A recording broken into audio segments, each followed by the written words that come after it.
Takkan apa? Takkan terhakis. Okey. Kita nak bersihkan cheese kita. Polis kasi sensor sekilat-kilat sebab dia kena panas, dia berminyak. So, dia akan korek. Balik kita korek dia.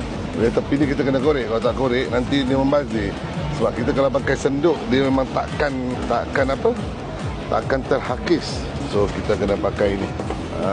Balik. So ini kita boleh bagi orang. Akak, mari makan. Sorry tangan kiri. Mari bang. Sorry tangan kiri. Masa? Kita korek je semua, kita korek. Ni. Jangan cakap abang tak payung. Ni. Ini semua ni Ini semua kita kikiskan dia. Bismillahirrahmanirrahim. Bismillahirrahmanirrahim.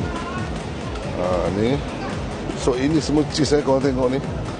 Kita akan bersihkan dia sampai hujung nyawa.